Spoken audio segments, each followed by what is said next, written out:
Hey everybody. All right, Christina here. We are at the final part of the pause and practice for Word Chapter 4. So we are on the final 4-4. So let's jump in. I've already got our document open. I've already saved, actually, I haven't saved it with the new name. Let me just do that real quick. Okay, we're going to save this document 4-4. Perfect. And just a reminder, if you have gone out of your document and come back into Microsoft Word, double check your editing, make sure you're in the desktop version. Okay, let's jump in. We're going to start on step number 3 of Pause and Practice 4-4. And it says we're going to insert the Placer Hills real estate logo at the bottom right corner of the document. Now, I should say, before you start this activity, you want to go into the Blackboard course shell and you want to download both of the images. So we'll have the for sale and the PHRE logo. One thing you can do is you can right click on that image and save it as, or you can click the 3 images in Blackboard to save that to your files. So you do want to have those saved because you'll be inserting them into the document. All right, so we are going to, let's see here. Step A says, position the insertion point below the table in the 3rd column. Okay, so it's good to have your show hide on. And if you don't remember how to get that, it's on your home tab and it's in the paragraph section. So we're going to place that insertion point at the bottom, or excuse me, under our table there. And we're going to click the pictures button, which is on your insert tab and illustrations group. So let's go to our insert tab, and our illustrations group here has pictures. My picture is saved to this device. So when I open that up, I've got my 2 images saved here to this device. I'm going to click the PHRE logo, and then I'm going to click Insert. And what that does is it drops that image into my brochure. Now, one thing that may or may not happen depending on the version of Microsoft Word that you're using, mine has alt text at the bottom.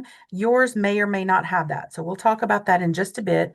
So if you don't see alt text on yours, nothing is wrong. It just may be that you have a different version. Okay, so we've got that inserted. That finishes up step number 3 for us. We're going to go to step number 4, which is arrange and format our logo. So it says we're going to select the logo if necessary. And so you can tell it's selected because all these little dots will be highlighted around it. And once you have that image selected or the logo selected, we're going to click the wrap text button, which is in our picture format. So we've got that highlighted now, or excuse me, that tab is visible to us now. And we're going to click that wrapped text button, which is over kind of toward the right of your screen. And then we're going to choose in front of text. So we can look through our options here, and we'll choose in front of text here.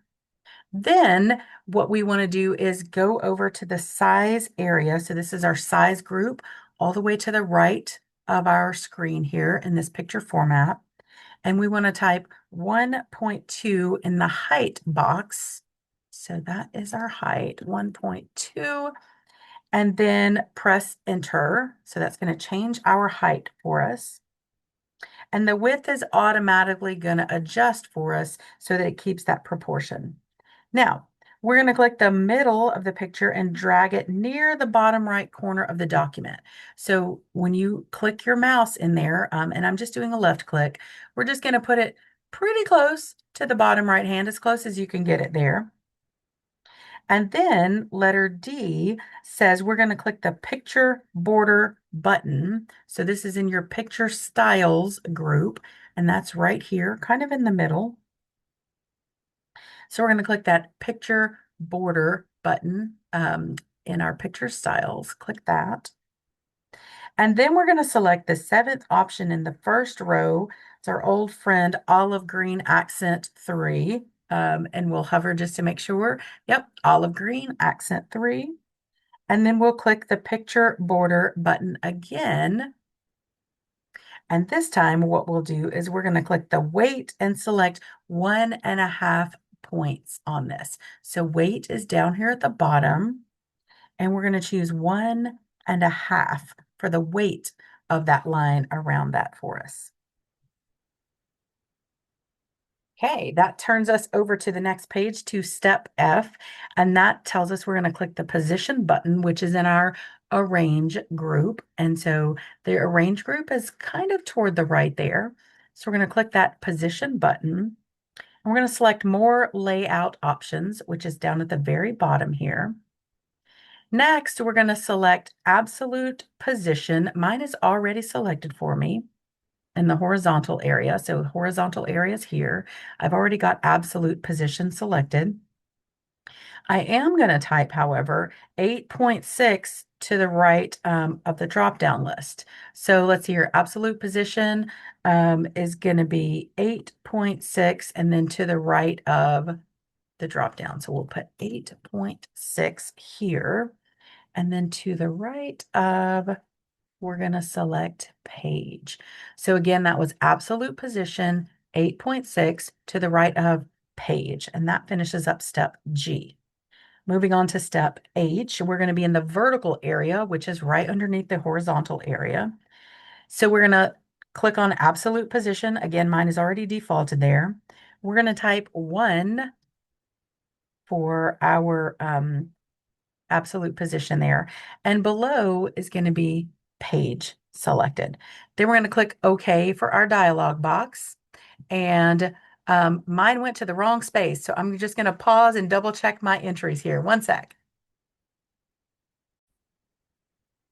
Okay, folks. Okay, I found my arrow. Let me jump back to the position, more layout options. And so under the vertical alignment, the absolute position, that's a 7 in your textbook, not a 1. So just make sure that you do absolute position 7 and then below page, click OK. And here's where it should line up for you, not at the top. So again, if something like that happens to you, just pause, take a deep breath. You can always click your undo button, which is up at the very top of your screen. Excellent. Okay, so that takes us to step number 5, which is we're going to add a picture near the bottom of our first column. Step A says place our insertion point at the end of the 4th numbered item in the first column. Okay, so after the 4th numbered item in the first column, I've clicked to put my insertion point here. Letter B says I'm going to insert my picture of the for cell. So again, we'll do insert pictures from this device. And I've got my for cell already loaded into my items there. I'll click insert and you can see, it put it in the middle. Don't worry, we're about to fix that. Step D says we're going to change the width, which is under the picture format tab, the size group. So over to the right here. And then we're going to choose, we're going to edit our sizes here to 1.4.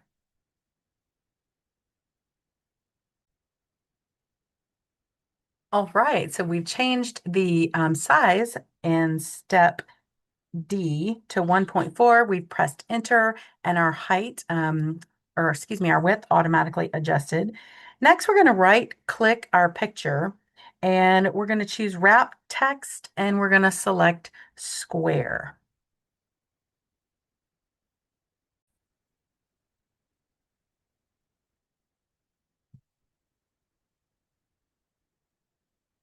All right, and then we're going to click the middle of the picture and we're going to drag it to the right of the 4th numbered item in that first column. So we're just going to drag it down here.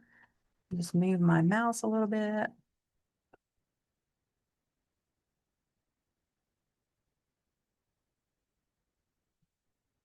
Perfect. There we go. So now we've got our picture lined up with our text, and we'll be ready to move on to step number 6. All right, so step 6, letter A, says we're going to insert a caption. That's on our references tab. So that's up at the very top. So we'll click references, and then our insert caption is right in the middle. And our caption, what we're going to do, insert caption button.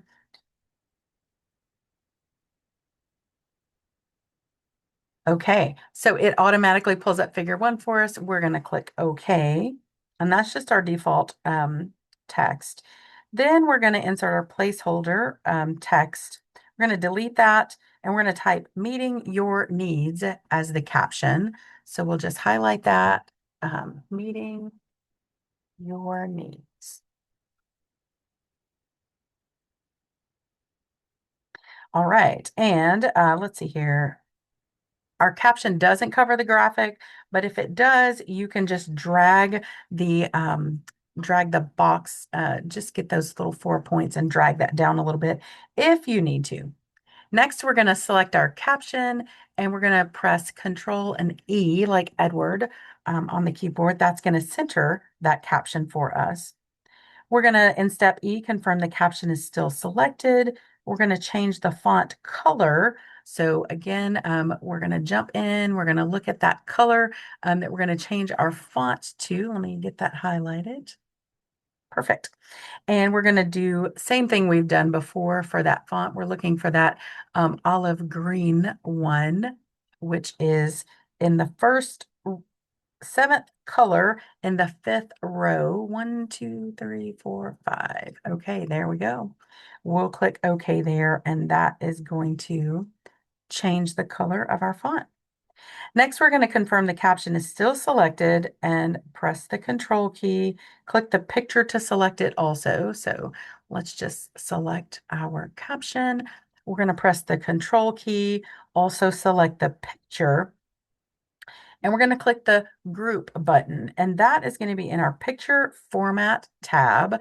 So we'll go up to the top and click picture format, and then we're going to look under arrange and we're going to choose group. So under arrange here,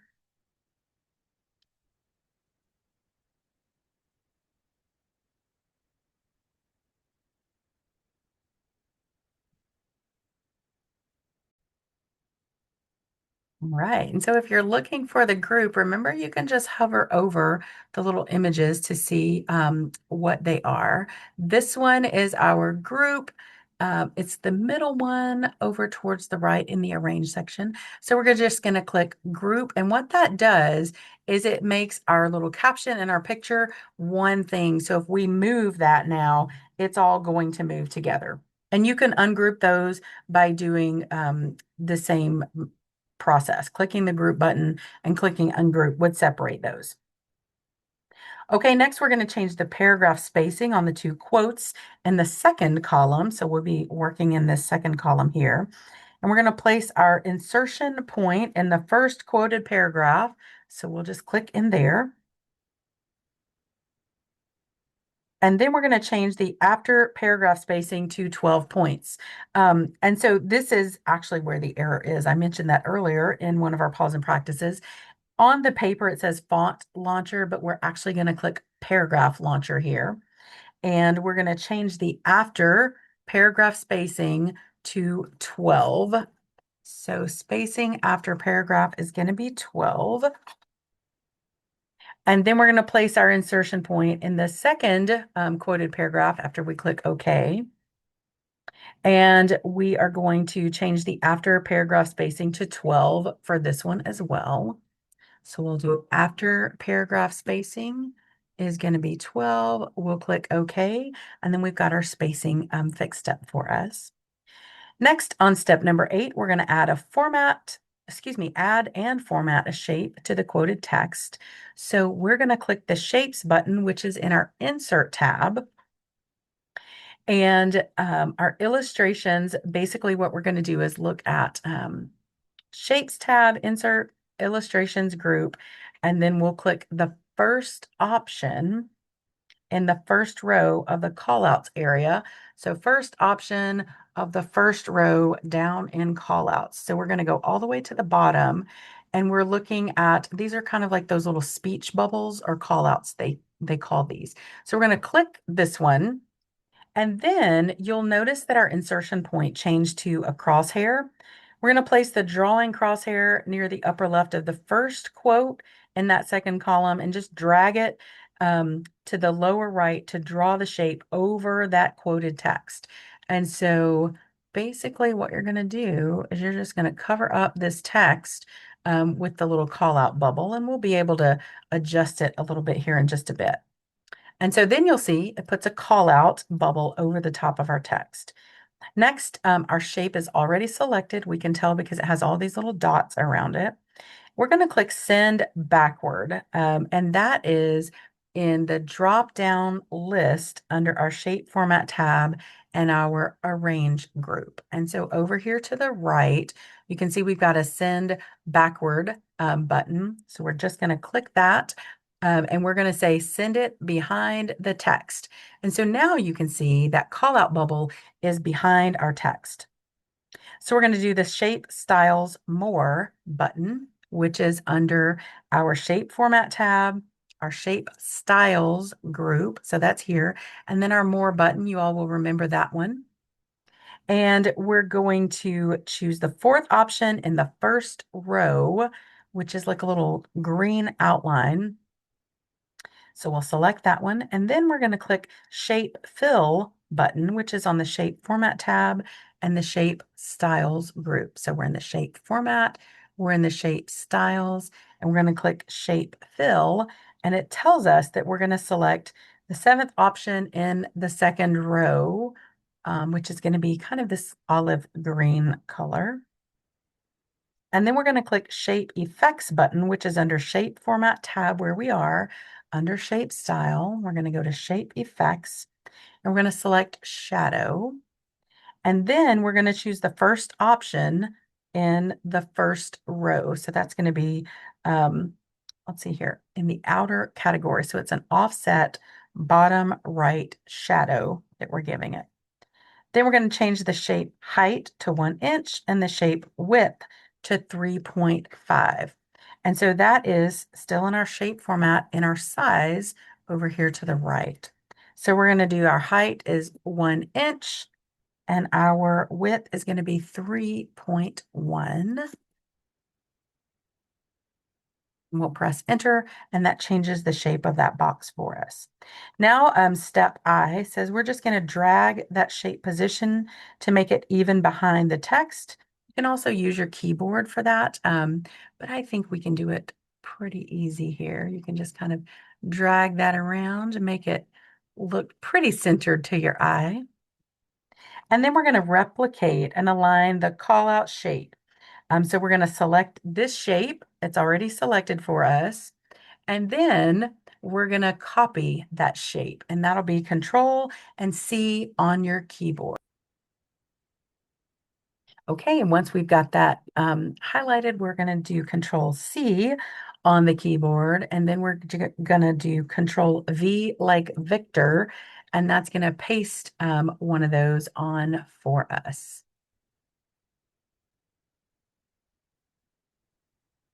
All right, let's try that again. There we go. Okay, we're going to copy. Oh, I see. My internet's going slow here. All right, we'll pause for just a second so I can get my internet stable.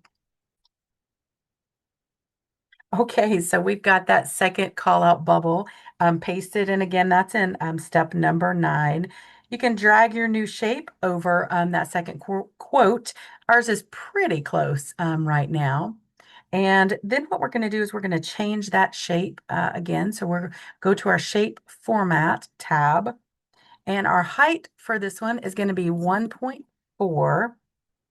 And when we click enter on that, it's going to adjust it pretty good for us.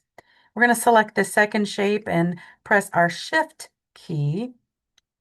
And what that does, when we click that right edge of the first shape, that's going to let us move them together. So you can see both of them are highlighted now.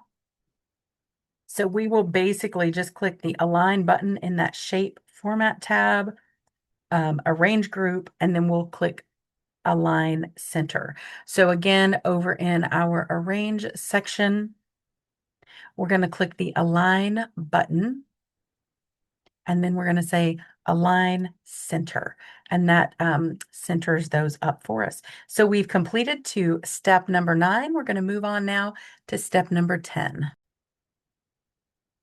All right, we are at step 10, and we're going to add word art. to our brochure and we're going to customize it. So we're going to select the text Emma Cavalli, including the paragraph mark at the top of that first column. Okay, so, and again, if you don't have your show hide on, you want to make sure the home tab and that show hide button is activated so that you can see your paragraph mark. We're going to click the word art button on our insert tab and then our text group.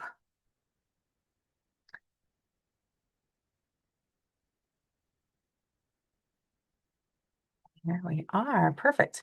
Okay, so we're going to select the first option in the second row, which is gradient fill gray, and that converts our text for us.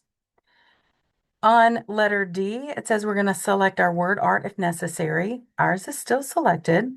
And we're going to change our shape height to 0.8. And again, that's over on the right-hand side of our screen.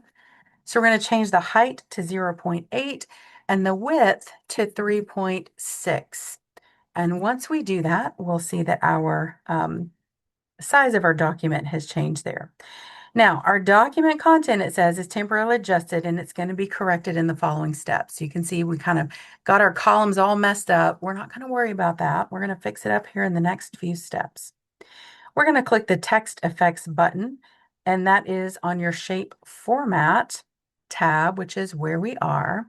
And then we're going to choose our word art styles group. So that's here. And then we're going to look for our text effects.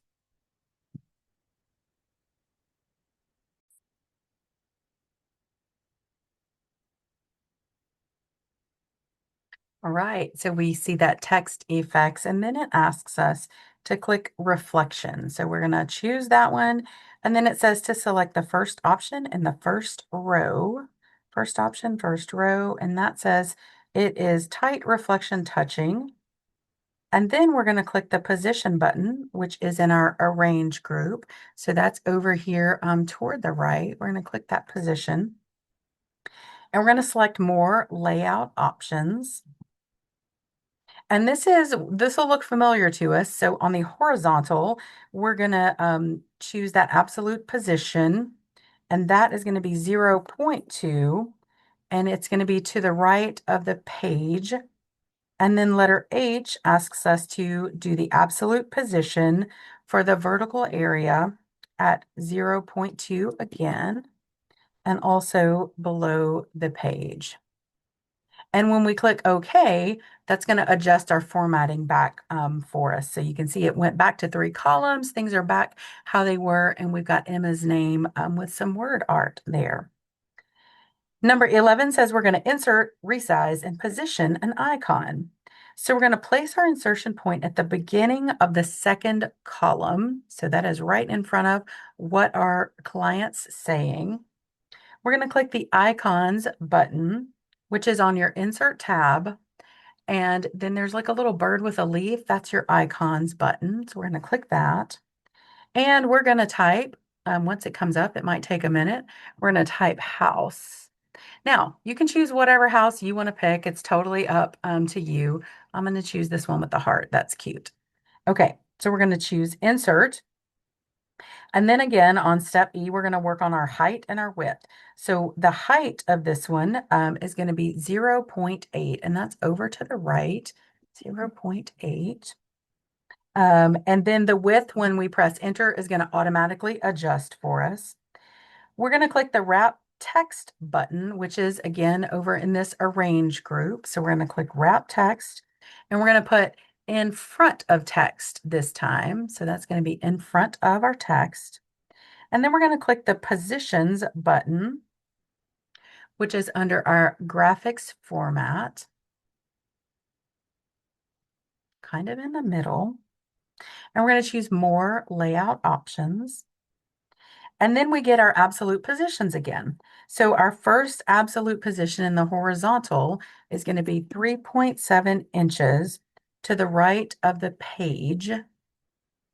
And then the absolute position vertical is going to be 0.2 below the page. Okay, and so we're going to click OK on this. And then you can see it bumps our house up to next to where Emma's name is. And then our final step is, or our next to the final step is going to be to edit the alt text on all three images in the document. So you can select that home icon near the top of the document. So we're going to select that, and then we're going to click the alt text button, which is in the graphics tab, and it's in the accessibilities group. And so you can see it's kind of right in the middle of your screen. And alt text is something that helps improve the accessibility of your document. It's going to create a text description of an object for a screen reader. So I'm going to click the alt text here, and over to the right of the page, it tells me home one with solid fill. So my instructions in letter B say to type icon of, oops, let me get to my document. Oh, let's get that alt text back open. Okay, so I've got icon of a home typed in there. And then we're going to select it also says to delete any existing text, which we did. Next, it says we're going to select the for sale sign down here at the bottom. So again, clicking on it, you can see that it's highlighted now or selected. And we're going to type for sale sign. So let me close these reminders.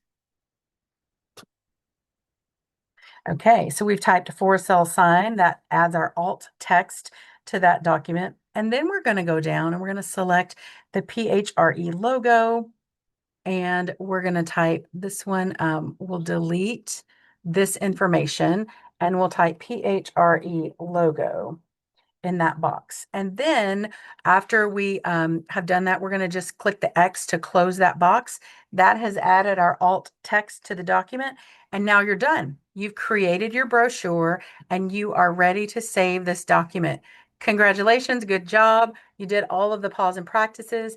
Don't forget to submit your final pause and practice. So the image that matches this one, submit that into the Blackboard Dropbox. And I look forward to seeing you all in class soon. Take care.